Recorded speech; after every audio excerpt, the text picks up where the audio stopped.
Section 1.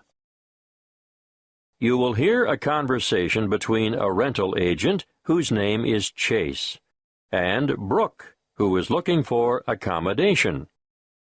First, you have some time to look at questions 1 to 4.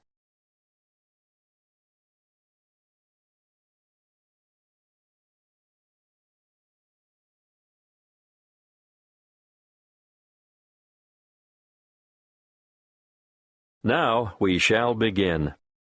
You should answer the questions as you listen, because you will not hear the recording a second time. Listen carefully and answer questions 1 to 4.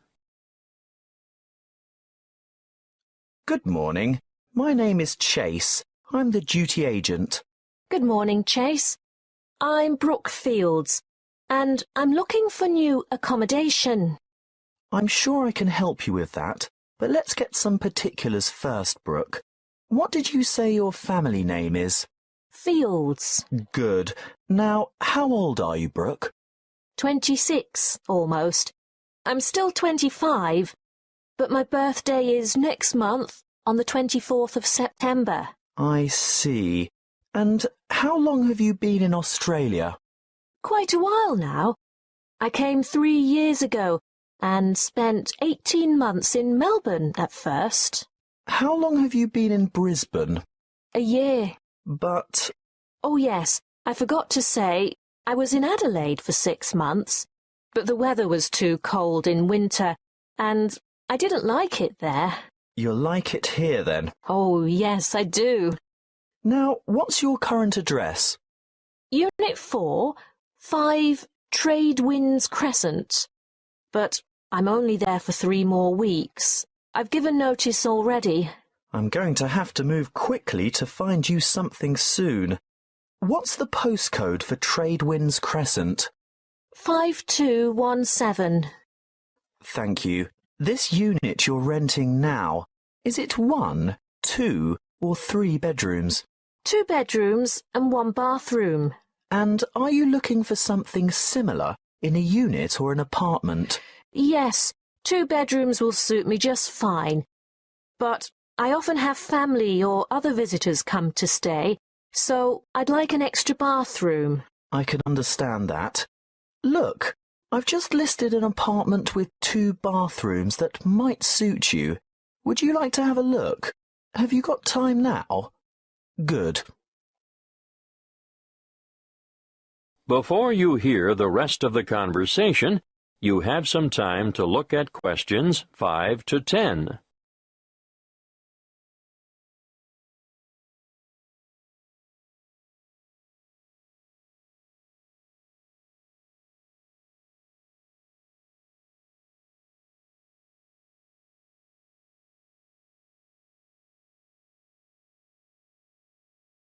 Now listen and answer questions 5 to 10.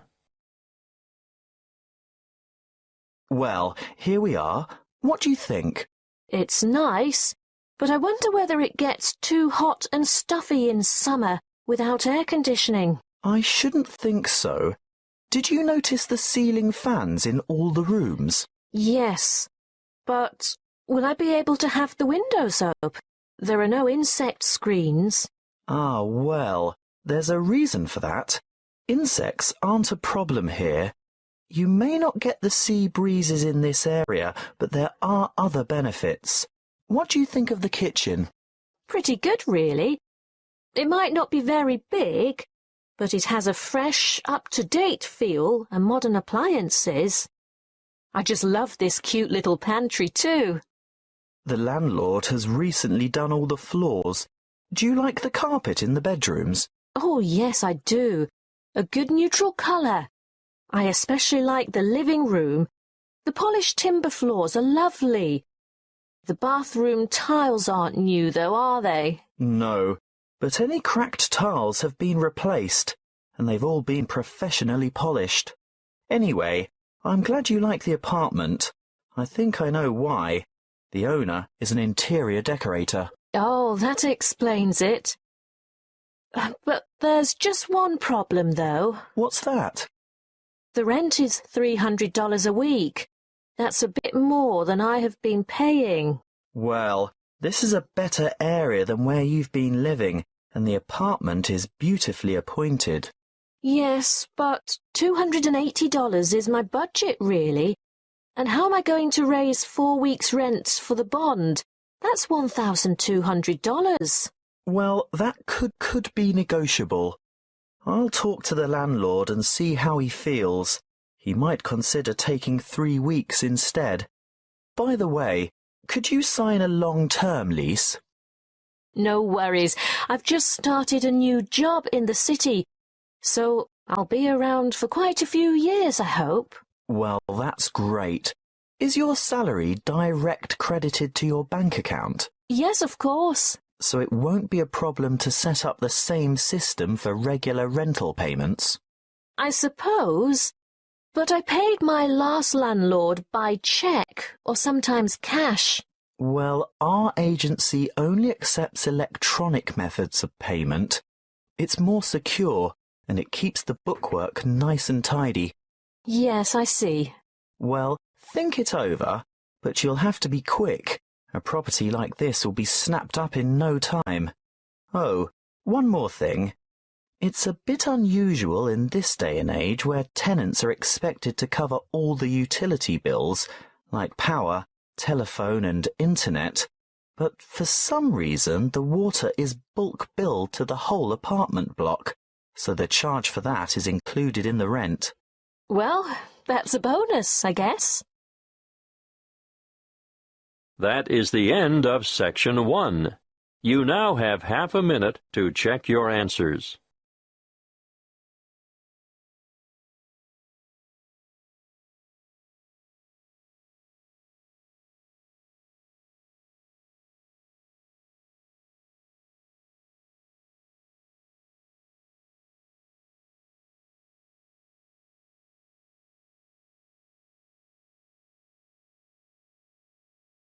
Now turn to Section 2. Section 2. You will hear a crime prevention and fire safety officer talking to a group of new residents. First, you have some time to look at questions 11 to 15.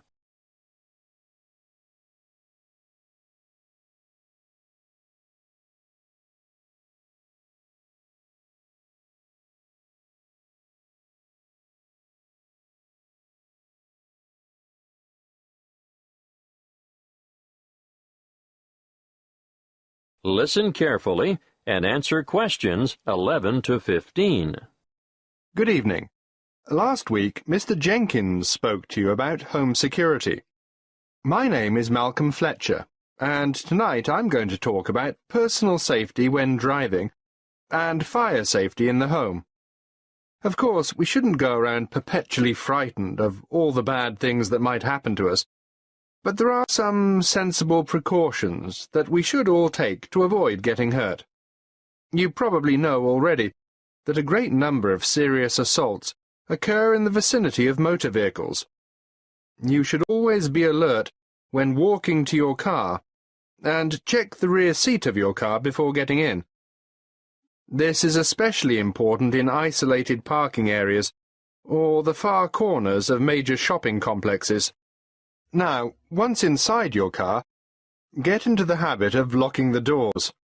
Always keep the windows up and the doors locked, especially if you're traveling alone. If at all possible, steer clear of isolated roads after dark.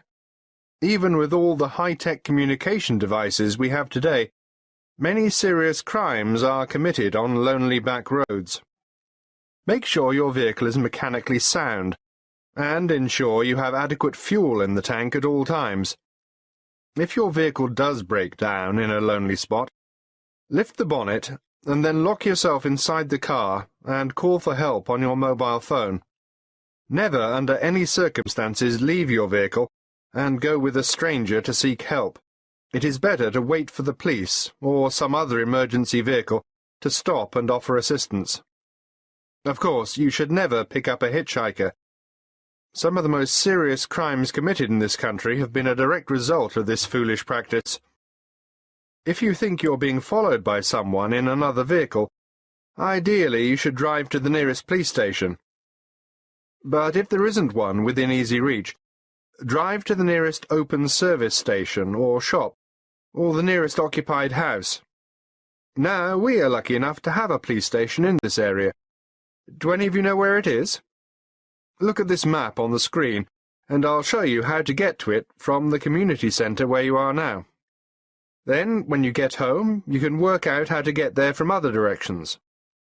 From the community centre, go along Bayview Street toward Maiden Avenue. At the roundabout, take the second exit onto Lee Street.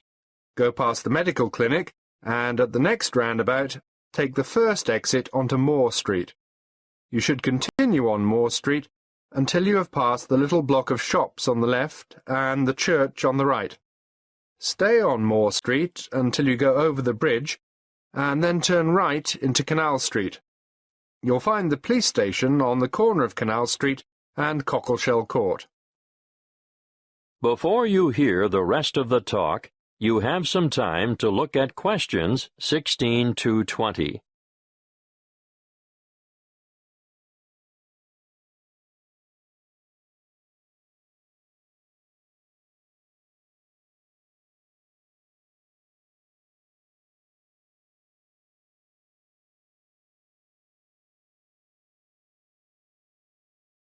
Now listen and answer questions 16 to 20. Now let's move on to fire safety. Before I talk to you about safety precautions and procedures, I'd like to mention some of the effects of smoke and heat on humans. There are 4 ingredients of fire, namely oxygen, fuel, heat, and chain reactions. Almost all materials burn, and most household goods burn very easily. The air we breathe contains about 21% oxygen. As fire burns, it consumes oxygen, thereby reducing the oxygen content of the air. When that is reduced to 15%, oxygen deficiencies in body tissue cause an impairment of muscle control and dexterity. At between 10 and 14%, judgment and reasoning are affected. Oxygen reduction to between 6 and 10% results in unconsciousness, and breathing stops. Sounds scary, doesn't it? But that's not all you have to worry about. Many materials in the home give off toxic gases as they burn. The main toxic gases are carbon monoxide, carbon dioxide, hydrogen sulfide, and nitrogen oxide. Carbon monoxide is an invisible and odorless gas produced in all fires. It takes up the place of oxygen in the blood, thereby reducing the supply of oxygen to the brain. The effect of carbon dioxide is to increase the heart rate and stimulate the rate of breathing, causing an increase in the intake of other toxic gases, which contributes to, amongst other symptoms, serious oxygen deprivation. Hydrogen sulfide, on the other hand, affects the nervous system, causing dizziness and pain in the respiratory system. It does occur naturally in volcanic gases and hot springs, and it also results from the bacterial breakdown of organic matter. You're probably familiar with it. You know, it has that characteristic odour of rotten eggs. But make no mistake, in large concentrations, it's deadly. Lastly, nitrogen oxide is another extremely poisonous gas at high levels of concentration, which deadens feeling in the throat and lungs, causes swelling in the throat, and a build-up of fluids in the lungs. That is the end of Section 2. You now have half a minute to check your answers.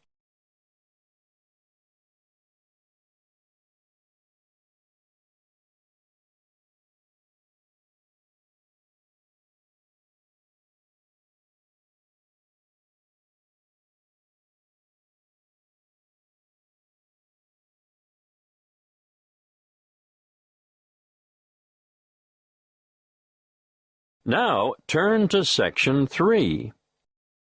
Section 3. You will hear a conversation between a thesis supervisor and a student who is preparing for postgraduate study. First, you have some time to look at questions 21 to 27.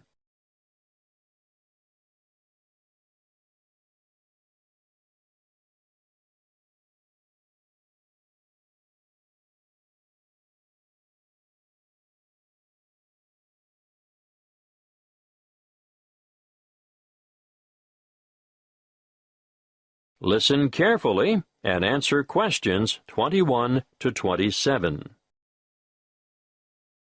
Good morning, Archie. I'm glad you came to see me. Good morning, Dr. Newell. I made an appointment as soon as I got your message. I'll get straight to the point, Archie. It's about your research proposal. It's not even set out correctly. I understand that you haven't done the unit on research and academic inquiry yet, but nevertheless. I must admit, Dr. Newell, I was in a bit of a muddle about just how to approach the whole thing. Well, start a new page in your notebook and listen carefully. I'll run through it with you briefly. I'd really appreciate that. Right. Well, for a start, where's your title? I don't think we can consider all this rambling at the top of the page. A convincing title.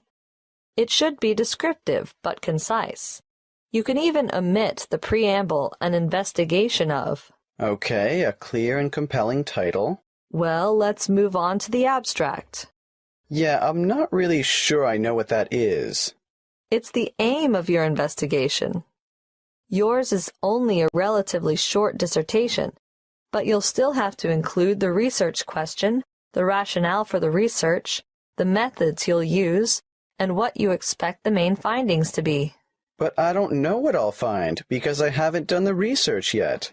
But you must have some idea. Well, yes, but the results could be quite different. That isn't a problem. That's what research is all about. Now, moving on, some people have an introduction, and others just combine it with a literature review. In your case, I'd probably suggest you just go with a literature review. This is where I note down the books and articles that are related to my field of study, right? Well, it's a little more than that.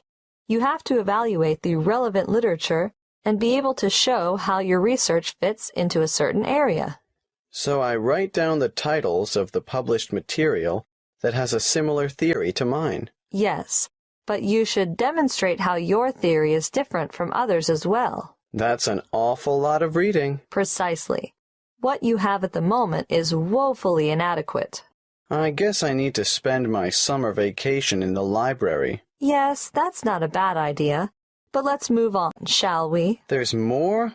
Yes, your next section should be methodology. I know that means methods, but I'm a bit stuck here. This is your work plan.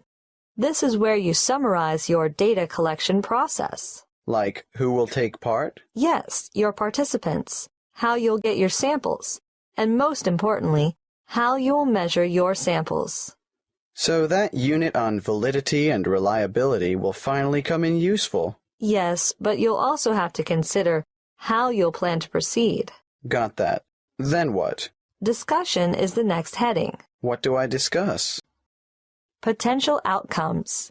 You must be able to show what significance your findings will have and how you plan to use them. Also, I think I should mention, this is the section where you'll state any limitations or weaknesses that your research might have. There might be a few of those. Well, that's it in a nutshell, really. There are more complex templates for research proposals, but I think this is enough considering the length of your dissertation. Oh, one more thing. Don't forget to include any ethical considerations there might be. Depending on what you have in mind for your participants, you may have to get approval from the ethics committee. I have to get their written consent, don't I? Yes, but you will also explain how you're going to protect their identity. Oh, fine. I think I can handle that. Thanks very much, Dr. Newell. Before you hear the rest of the conversation, you have some time to look at questions 28 to 30.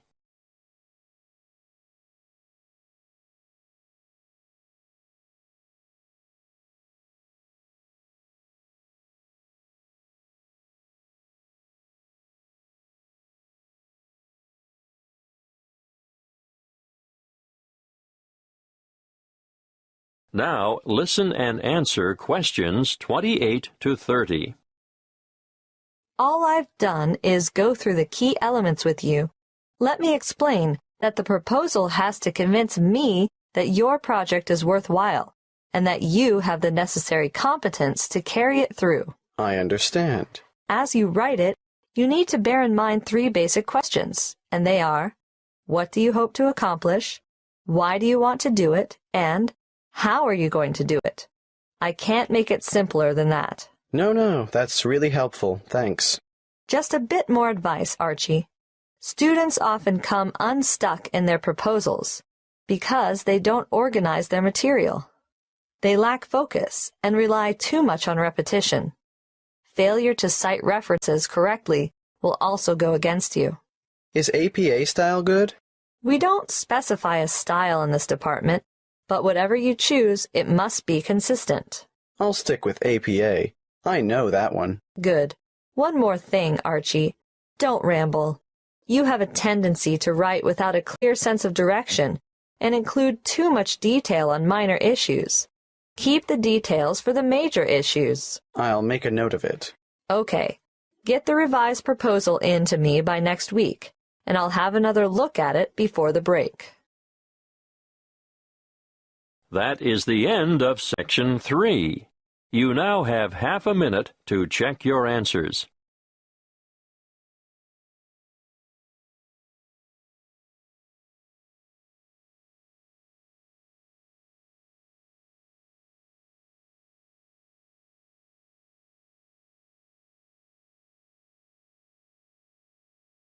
Now turn to Section 4. Section 4. You will hear a talk on the topic of decision-making and problem-solving. First, you have some time to look at questions 31 to 40.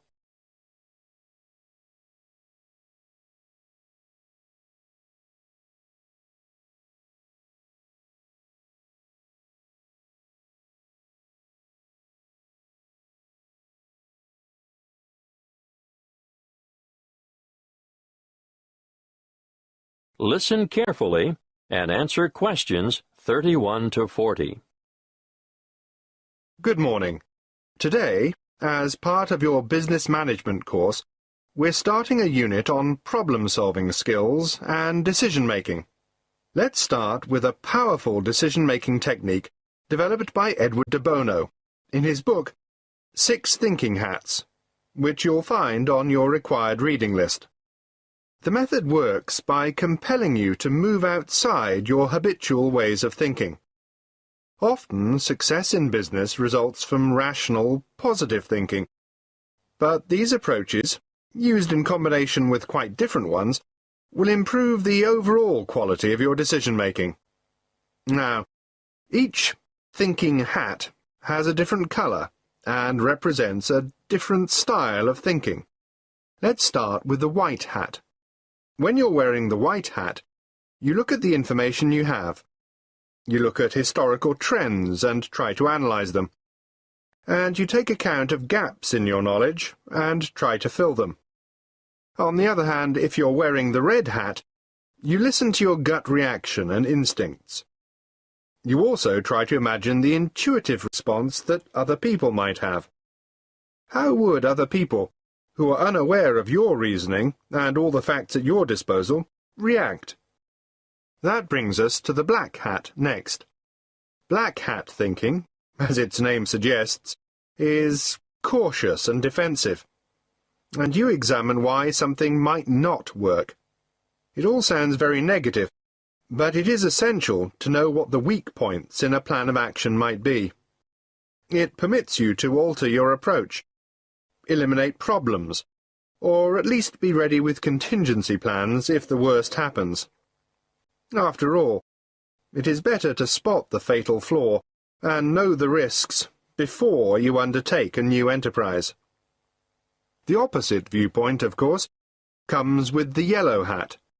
It helps you to continue when the outlook is gloomy or the problems seem insurmountable. Think positively, and you'll see all the advantages and values of the decision and all the opportunities it brings. Let's look at what the green hat has to offer now. It stands for freewheeling, imaginative, inspired, innovative thinking, where there is little or no criticism of ideas.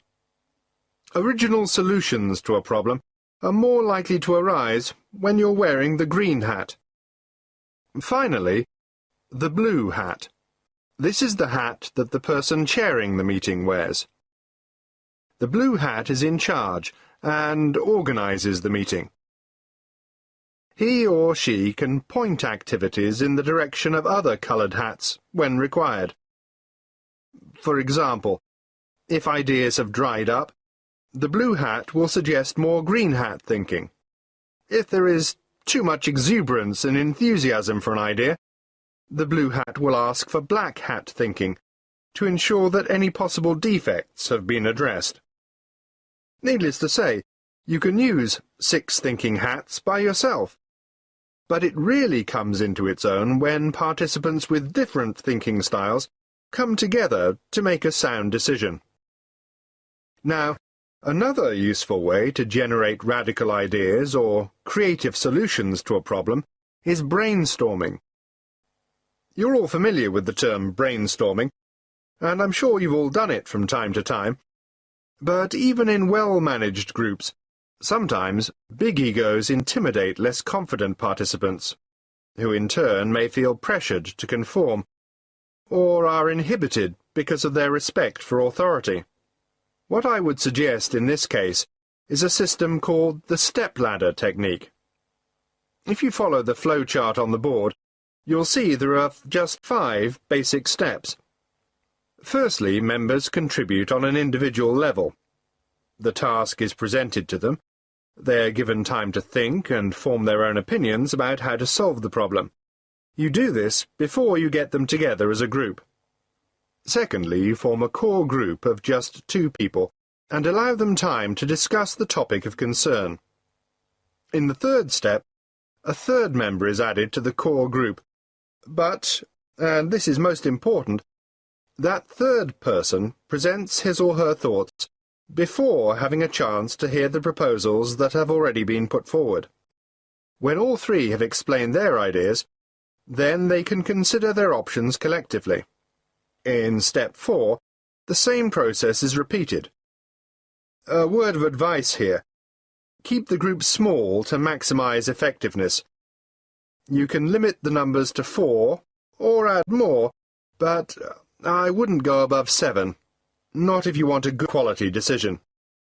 The last step in the process is to get a final decision, but only after all members have been included and had the opportunity to communicate their ideas.